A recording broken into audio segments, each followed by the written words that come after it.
Hi అండి, అందరూ నమస్కారం. మీరు చూస్తున్నారు అడ్డూరి ఛానల్. నా పేరు అడ్డూరి. మనం మాట్లాడుకునేది మండే జరిగిన నామినేషన్స్ ఈ వీక్ సంబంధించి మనం అయితే మాట్లాడుకున్నాం. బిగ్ బాస్ తెలుగు సీజన్ 9కి సంబంధించి. అయితే అంతకన్నా ముందు మీ అందరు రిక్వెస్ట్ చేసేది దయచేసి నా ఛానల్ని సబ్స్క్రైబ్ చేయడం అయితే మర్చిపోద్దు, అలాగే లైక్ చేయడం అయితే అంతకన్నా మర్చిపోద్దు. రివ్యూస్ ఖచ్చితంగా పారదర్శకంగా ఇవ్వడానికి 100% ట్రై చేస్తున్నాను తప్ప ఎక్కడ కూడా ఫేవరెటిజం చూపించాలని అయితే నా వీడియోస్లో ఎక్కడ కూడా నేను అనుకోవట్లేదు. ఉన్నట్టే మాట్లాడాలనుకుంటున్నాను. ఇంకోటి, ఏదైతే ఫ్లోలో ఫ్యాన్స్ ఫ్లో నడుస్తుందో ఆ ఫ్లో నేను ఏదో గుడ్డిగా ఫాలో అవ్వాలని అనుకోవట్లేదు. అక్కడ నిజంగా ఏం జరుగుతుంది అనేది ఖచ్చితమైన మాట్లాడతాను. ఖచ్చితంగా ప్రతి కంటెస్టెంట్ ఏ తప్పు చేసినా, తప్పు జరిగినప్పుడు ఇష్టమైనా సరే చెప్పి తీరుతాను. అది నా వీడియోలో నేను అనుకునే ముఖ్య ఉద్దేశం. అయితే నిన్న జరిగిన నామినేషన్స్ కన్నా ముందు రీతు చౌదరికి, డిమాండ్ పవన్కి ఏదైతే ఈ ఒకళ్ళ మీద ఒకళ్ళు అలగడం కావచ్చు, అంటే ఎక్కువ శాతం అలగడం అంటే డిమాండ్ పవన్ అలుగుతున్నాడు. నిన్న కూడా రోజు సండే నైట్ ఏదైతే జరిగిందో వాళ్ళిద్దరూ మాట్లాడుకుంటున్నారు, ఒక బెడ్ మీద కూర్చొని మాట్లాడుకుంటున్నారు. డిమాండ్ పవన్, రీతు చౌదరి మాట్లాడుకుంటే ఆ టైంలో పవన్ కళ్యాణ్ వచ్చాడు అక్కడికి. కళ్యాణ్ వచ్చి ఏంటి సంగతి అని చెప్పి ఏదో కూర్చొని మాట్లాడినప్పుడు ఆటోమేటిక్గా వచ్చిన వ్యక్తిని మాట్లాడకుండా అరే వెళ్ళరా కాసేపు మాట్లాడకుండా అని అలా మొహం మీద అనలేం కదా. అందుకని రీతు చౌదరి కూర్చున్నాడు కదా ఎలాగ బెడ్ మీద అని చెప్పి ఏంట్రా అని చెప్పి మా అమ్మలో మాట్లాడుతుంటే డిమాండ్ పవన్ మరి దానికి ముందు ఇంకా సీక్వెన్స్లో మనోడు ఏ విషయంలో పవన్ కళ్యాణ్కి ఇంపార్టెన్స్ ఇస్తుందని చెప్పి రీతు మీద ఫీల్ అయ్యాడో అర్థం కాని విషయం. అయితే ఈరోజు మాత్రం మనోడికి రాగానే వెళ్ళరా మా ఇద్దరం మాట్లాడుతున్నాం కదా అనకుండా కూర్చోమనింది అని చెప్పి మనోడు హట్ అయిపోయి మనోడు లేచి మనోడి బెడ్ మీద మనోడు వెళ్ళి పడుకుంటూ పోతే మరుసటి రోజు ఆ విషయం గురించి ఇద్దరి మధ్య పెద్ద రాద్ధాంతం జరిగింది. అలిగాడు, నువ్వు ఏది కాదనవో వాడు వస్తే మాట్లాడుతున్నాం పక్కకి, అరే ఆగరా కాసేపు అనాలి కానీ కూర్చోబెట్టి మాట్లాడతావా అని చెప్పి రీతు చౌదరి మీద అలిగాడు. అరే నువ్వు పెద్దానికి అలుగుతావేంట్రా చిన్న చిన్న విషయాలకి, నన్నులా ఉండని. ఇప్పుడు నీ అభిప్రాయాలకు నేను ఎలాగైతే స్పేస్ ఇస్తున్నానో, అభిప్రాయాలకు వాల్యూ ఇస్తున్నానో, అలాగే నాకు కూడా స్పేసు అభిప్రాయాలకు వాల్యూ ఇవ్వాలి నువ్వు. అంతేగాని చిన్నపిల్లల పెద్దానికి అలుగుతావేంటి, పెద్దాన్ని అంత సీన్ చేస్తున్నావు నువ్వు అది అంటే మనోడు. అంటే డిమాండ్ పవన్ దగ్గర ఉన్న మైనస్ ఏంటంటే చెప్పిందే చెప్తాడు. ఇప్పుడు ఒక క్లారిటీ ఆ అమ్మాయి ఇవ్వడానికి ట్రై చేసింది ఒక పాయింట్ మీద. ఆ పాయింట్ మీద క్లారిటీ ఇవ్వడానికి ట్రై చేసినాడు, అవునా మరి నీ ఇదెందుకు జరిగింది అనేది నెక్స్ట్ పాయింట్కి వెళ్ళడు. ఒకే పాయింట్ని రుద్ది సాగదీస్తాడు. డిమాండ్ పవన్ దగ్గర ఉన్న మైనస్ ఇది. మోరోవరు ఇద్దరు ఏ స్థాయిలో అరుచుకున్నారంటే ఆమె వెళ్ళి బాత్రూంలో ఉండి ఇల్లు వాయిస్లో ఒకరి మీద ఒకరు గట్టిగా అరుచుకోవడం, ఇదంతా ఎలా కనిపిస్తుందంటే మనోడికేమో కొద్దిగా పొసెసివ్గా ఫీల్ అవుతున్నాడు. రీతు విషయంలో డిమాండ్ పవన్ పొసెసివ్గా ఫీల్ అవుతున్నాడు. ఎంతమంది ఫీల్ అవుతున్నారో కామెంట్ రూపంలో తెలియజేయండి.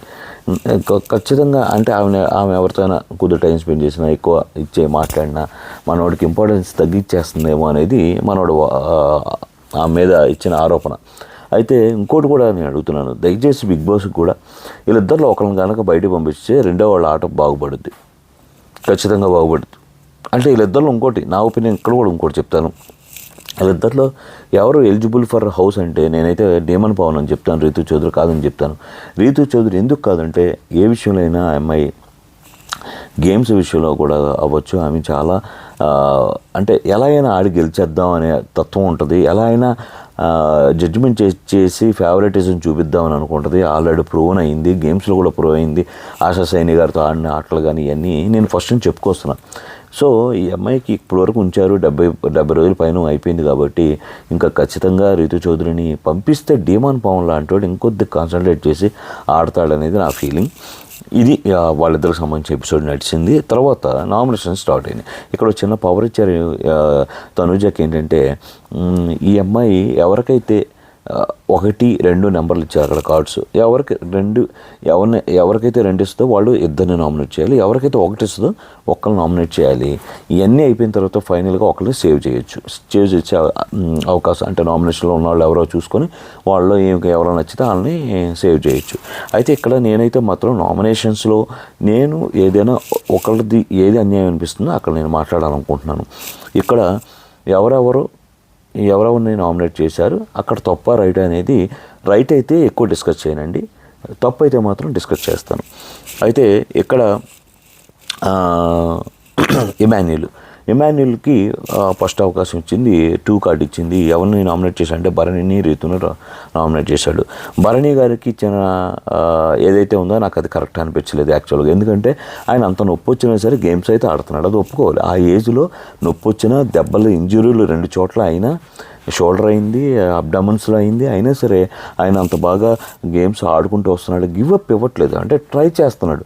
పోతుందేమో కానీ ట్రై చేస్తున్నాడు, ట్రై చేయకుండా అయితే లేడు, టఫ్ ఫైట్ ఇస్తున్నాడు. సో ఇమాన్యుల్ అది ఆప్షనల్గా ఇచ్చాడు అని చెప్పి అయితే నాకు అనిపించింది. తర్వాత రీతు చౌదరికి చెప్పిన ఏదైతే రీతు చౌదరికి కూడా సంచాలకుగా ఫెయిల్ అయింది, కన్ఫ్యూజ్ అవుతుంది ప్రతి గేమ్లో. మొన్న కంటెండర్షిప్లో కూడా కత్తిని పట్టుకునే విషయంలో వచ్చిన అవకాశాన్ని పోగొట్టుకుని మిగతా వాళ్ళ మీద నాకు అవకాశం రాలేదురా అని చెప్పి ప్రతిసారి అడుగుతూ ఉంటుంది. ఇప్పుడు అవకాశం ఇచ్చినప్పుడల్లా వదులుకొని మళ్ళీ అవకాశం ఇవ్వండిరా అని అడగడం అనేది ఎంతవరకు న్యాయం అనేది నా ఫీలింగ్. సో అది వ్యాలిడ్గా అనిపించింది ఇమాన్యుల్ చేసింది. తర్వాత డిమాన్ పవన్ వచ్చేసరికి పవన్ కళ్యాణ్ని చేశాడు, అలాగే రీతుని చేశాడు.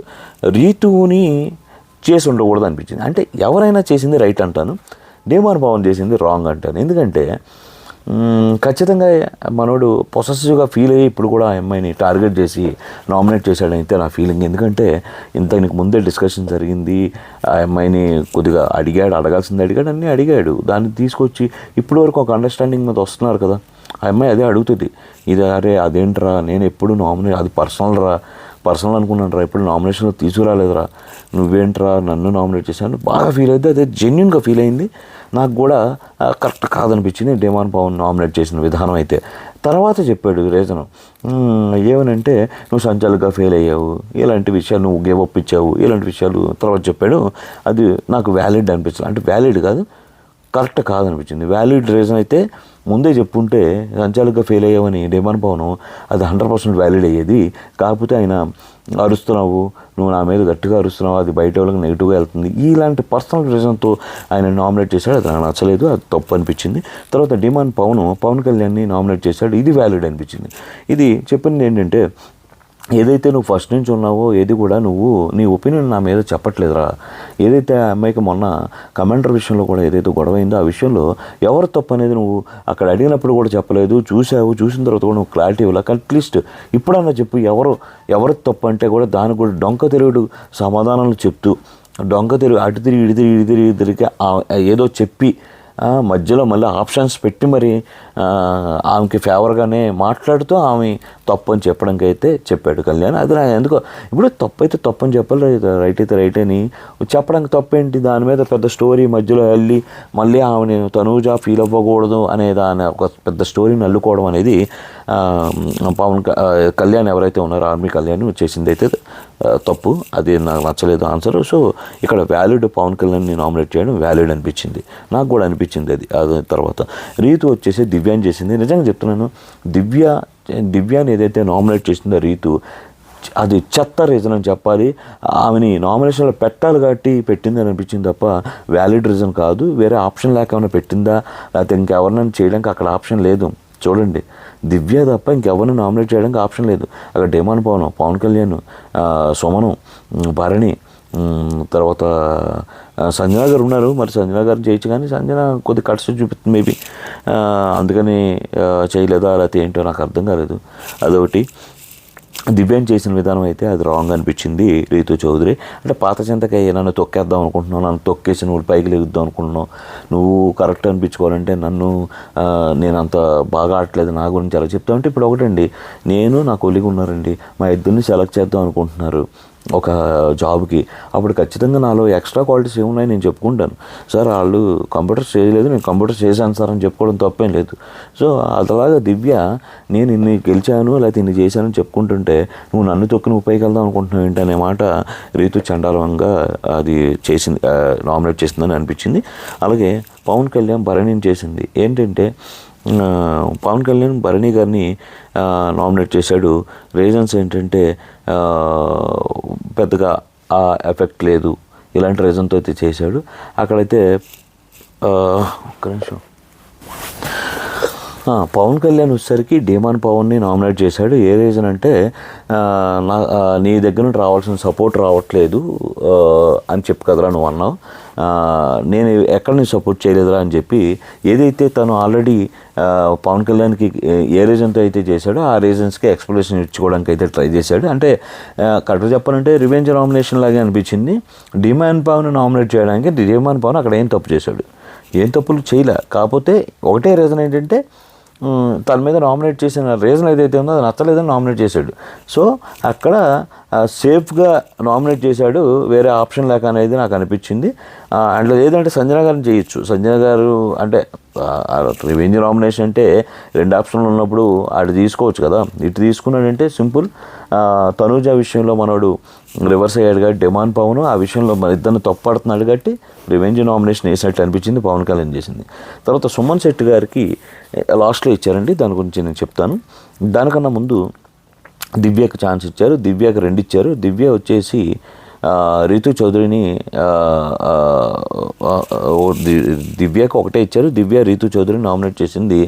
ఏదైతే తన మీద తొక్కాను, లేకపోతే ఏంటి నీ గురించి బ్యాడ్గా చెప్పి నేను పైకి వెళ్దాం అనుకుంటున్నాను, లేదంటే నేను గొప్పగా చెప్పుకోవాలా వచ్చినప్పుడు నిన్ను తక్కువ చేశానని చెప్పి నువ్వు ఏదైతే నా మీద రీజన్లు చెప్తున్నావో అది కరెక్ట్ కాదు. ఇప్పుడు మనకు అక్కడ ఇద్దరం చెప్పాను కదా ఎగ్జాంపుల్, ఇద్దరం ఎగ్జామ్స్కి వెళ్ళినప్పుడు ఎలా అయితే మన ఇద్దరిలో నేను ఎందుకు బెటర్ అనేది అవతల వ్యక్తికి చెప్పాలనుకుంటాను, నేను అదే చెప్పడానికి ట్రై చేశాను కళ్యాణ్కి. తప్ప నిన్ను తప్పుగా చూపిద్దాం అనేది నేను ఎక్కడా లేదు.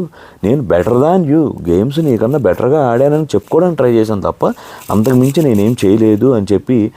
ఎందుకంటే వ్యాలిడ్ రీజన్తో చేయలేదండి. లాస్ట్ వీక్ ఏ రీజన్తో అయితే దివ్యాని రీతు నామినేట్ చేసిందో అదే రీజన్ తీసుకొచ్చి మళ్ళీ ఇక్కడ చెప్పడం ఏదైతే ఉందో అది కంప్లీట్గా దివ్యకు నచ్చలేదు. ఈవెన్ చూసేవాళ్ళకు కూడా అదొక సింపుల్గా అంటే సేఫ్ నామినేషన్ చేసినట్టు అనిపించింది దివ్య విషయంలో. అది కాకుండా ఇంకేదైనా చెప్పాల్సింది, వ్యాలిడ్ రీజన్ ఏమైనా ఉంటే ఖచ్చితంగా చెప్పుంటే చాలా బాగా కన్విన్సింగ్గా అనిపించేది అని నా ఫీలింగ్. సో అందుకని చెప్పి దివ్య మన రీతు చౌదరిని నామినేట్ చేసింది. అయితే ఒప్పుకోదు కదా, దానికి ఒక పెద్ద ఇంకోటి రీతు చౌదరి దగ్గర ఉన్న మైనస్ ఏంటంటే ఫస్ట్ ఆఫ్ ఆల్ అవతల వ్యక్తులు ఏం చెప్తున్నారో వినదు, మాట్లాడి రన్నింగ్ కామెంటరీ చేస్తూ ఉంటుంది. దానివల్ల ఏమవుతుందంటే అసలైన విషయం బయటికి రాదు. ఇప్పుడు ఏం చెప్పాలనుకున్నా కరెక్ట్ ఆన్సర్ అడగలదు. అలాగే యువతల వాళ్ళు ఆమె మీద చెప్పాల్సిన సాలిడ్ పాయింట్లు కూడా ఎక్కువ శాతం బయటకు రానివ్వకుండా చేస్తుంది. ఆమె కూడా ఆ పాయింట్లు చెప్పదు. అదొక పనికిరాని డిస్కషన్ లాగా అయిపోయింది ఆమె చేసే పని. తర్వాత భరణి గారికి అవకాశం వచ్చింది, ఇద్దరిని చేసే అవకాశం ఇచ్చింది మన తనుజ. ఇమాన్యుల్ని రీతు చౌదరిని చేశారు. ఇమాన్యుల్ని చేసింది అదే అయితే కరెక్ట్ చెప్పాలంటే ఇమాన్యుల్ చేయడానికి రివెంజ్ నామినేషన్ అనాలి. కాకపోతే ఆయన చెప్పి ఏదైతే మనవాడి మీద మీరు సరిగ్గా ఆడట్లేదు, అంత ముందులాగా ఆడట్లేదు, గేమ్లో మీరు సరిగ్గా ఆడట్లేదని ఏదైతే అన్నారో అన్ని ఇమాన్యుల్ నామినేట్ చేశాడో సేమ్ కాన్సెప్ట్ మీద మనవాడు ఆన్సర్ చెప్పడానికి వచ్చినట్టు అనిపించింది. కానీ తర్వాత వ్యాలిడ్ రీజన్ చెప్పాడు. ఆ రీజన్ అయితే ముందు చెప్పుంటే చాలా బాగా అనిపించేది ఇమాన్యుల్కి. ఎందుకంటే ఇమాన్యుల్కి సెకండ్ పాయింట్ ఏం చెప్పాడంటే నువ్వు ఒకసారి వెళ్ళి చూడు అని చెప్పి ఏదైతే అన్నాడో అది అంటే ఒకసారి నామినేషన్లోకి వెళ్తే నీకు అర్థమైంది, ఇప్పుడు వచ్చి వెళ్ళలేదు కదా. అలాగే భరణి గారు రీతు చౌదరిని నామినేట్ చేశాడు. ఎందుకంటే ఏదైతే తను సంచాలకుగా ఫెయిల్ అయిందో అలాగే గేమ్స్లో గివప్ ఇస్తుందో ఆ విషయం మీద అయితే నామినేట్ చేశాడు. వ్యాలిడ్గా అనిపించింది. ఆయనకి ఇచ్చిన 2 ఆప్షన్లు Emmanuel and Rithu Chowdary nominate చేశారు ఆయన. తర్వాత సంజయ్ గారికి ఇస్తే పవన్ కళ్యాణ్ నామినేట్ చేసింది. నువ్వు చిన్నాడు అని చెప్పి ఇంత సపోర్ట్ చేస్తుంటే నువ్వు ఏదైతే నేను సపోర్ట్ రావట్లేదని చెప్పి మొన్న సింక్ చేసావు నా పడవని, అది కరెక్ట్గా బాధ అనిపించింది పవన్ అని చెప్పి ఆమెకి అంటే మొన్న ఏదైతే సింక్ చేయడం పడవని నన్ను ఎవరు సేవ్ చేస్తారు, నాతో ఎవరు తోడు ఉంటారని ఏదైతే శనివారం నాడు ఆయన పెట్టిన ప్రోగ్రామ్ ఉందో దానికి సంబంధించి ఆమె ఇప్పుడు నామినేట్ చేసింది పవన్ కళ్యాణ్ని. అది కాకుండా ఇంకో రీజన్ చెప్పుంటే చాలా బాగుండేది. ఏదైతే సంచాలకుగా ఆయన ఫెయిల్ అయ్యాడు, 100% ఫెయిల్ అయ్యాడు, అది చెప్పుంటే బాగుండేది అనిపించింది. అదొకటి. తర్వాత లాస్ట్లో సుమన్ గారికి ఇచ్చింది. సుమన్కి సింగిల్గా ఆప్షన్ ఇచ్చేసరికి మనోడు పవన్ కళ్యాణ్ని నామినేట్ చేశాడు. పవన్ కళ్యాణ్ వచ్చేసరికి ఏదైతే సంచాలకుగా మిస్టేక్లు చేశాడో ఆ విషయం మీద నామినేట్ చేస్తే సమస్య పవన్ కళ్యాణ్ అసలు ఒప్పుకోవట్లా. ఇక్కడ విషయం ఇద్దరండి, రీతు చౌదరి యాజ్ సంచాలకుగా ఫెయిల్ అయింది కదా, అల్ట్రా ఫ్లాప్ అయింది కదా, ఆ విషయం మీద నామినేట్ చేస్తే ఆమె అసలు ఒప్పుకోడు. భరణి నామినేట్ చేశాడు, ఒప్పుకోలే. నేను ఏం చేయలేదు, మీరు తప్పులు చేయలేదా? అలాగే ఎమాన్యుల్ చేస్తే ఎమాన్యుల్ కూడా అంతే, నువ్వు తప్పు చేయలేదా, నువ్వు సంచాలకుగా నువ్వు అంత గొప్పగా చేసావా అని డే 1 నుంచి మాట్లాడుకుంటూ వస్తుంది తప్ప ఇక్కడ దినం చెప్పాలని బూతులు కూడా ఎట్లా నాగార్జున గారు రికమెండ్ చేశారు చూడు, సంచాలకుగా నీకు ఇంకోసారి అవకాశం ఇవ్వద్దని అయితే రికమెండ్ చేస్తున్నాను చెప్తున్నానని చెప్పి బిగ్ బాస్కి చెప్పారు కదా. అప్పుడే ఆ విషయం మీద నామినేట్ చేయడంలో ఇంకోసారి జరగకుండా చూసుకుంటాననేది పద్ధతిగా ఉంటుంది తప్ప దాన్ని సమర్థించుకోవడం అనేది ఎంతవరకు కరెక్ట్ అనేది నా క్వశ్చన్. అలాగే ఇక్కడ సుమన్ కూడా కళ్యాణ్ కూడా ఒప్పుకోడు, సమస్య లేదు. అక్కడ అంత పెద్ద బ్లండర్ చేశాడు, ఎవరు ముందేసాడో కూడా చూడ్డా చెప్పండి, ఆర్డర్లో ఉండాలంటాడు. అసలు ఫస్ట్ ఆఫ్ ఆల్ ఎవరు ముందేశారో పవన్ కళ్యాణ్ తెలియదు. 6 ఏదైతే బాక్స్ 6 ఉన్నాయో 6 బాక్సులో ఫస్ట్ వేసింది సుమన్ వేసాడు. కానీ ఎవరు వేశారని చెప్పాడు? సంజన గారు వేశారని చెప్పాడు. మరి ఫస్ట్ ఎవరు వేశారు? అందరూ ఫస్ట్ వేసింది సంజన గారు అండి. ఫస్ట్ సంజన గారు వేశారు. కానీ మనవాడు అందరూ కలిపి ఫస్ట్ వేసింది ఎవరని చెప్పారు? సుమన్ వేసాడు అని చెప్తే మనవాడు ఫస్ట్ వేస్తే వేసి ఉండొచ్చు, కానీ ఆర్డర్ కరెక్ట్గా ఉంది కదా అనే దాని మీద గట్టిగా ఫైట్ చేశాడు పవన్ కళ్యాణ్ యాజ్ ఎ జడ్జిగా. ఇక్కడ విషయం ఏంటంటే ఫస్ట్ వేసింది ఎవరైతే బాక్సులు వేశారో ఆయన ఇచ్చిన జడ్జిమెంట్ కరెక్ట్ అయి ఉండొచ్చు, కానీ ఆయన చూసింది ఏదైతే ఏ పాయింట్ మీద ఆయన ఆమెని సంజన గారిని గెలిపించాడో ఆ పాయింట్ కాదు. యాక్చువల్గా ఫస్ట్ వేసింది సంజన గారే, కానీ ఇక్కడ మనోడు సుమన్ వేసాడని అంటాడు. అదే వాళ్ళందరూ చెప్పారని మనోడు కూడా ఫాలో అయిపోయాడు ఫ్లోలో. సుమన్ గారు ఫస్ట్ వేస్తే వేసి ఉండొచ్చు, కానీ సీక్వెల్లో కరెక్ట్గా ఆర్డర్లో పెట్టింది మాత్రం ఏనా అని చెప్పి చెప్పడం ఏదైతే ఉందో అదైతే ఇంకా నాగార్జున అంతా చెప్పాక కూడా మళ్ళీ మనోడు వాదించుకోవడం అనేది పద్ధతిగా అనిపించలేదు. ఇది ఈరోజు నామినేషన్స్ నాకైతే మంచి చెడులు అనిపించినాయి, మీతో అయితే షేర్ చేసుకుంటున్నాను. దయచేసి నా వీడియోని లైక్ చేస్తారైతే కోరుకుంటున్నాను. Thank you so much.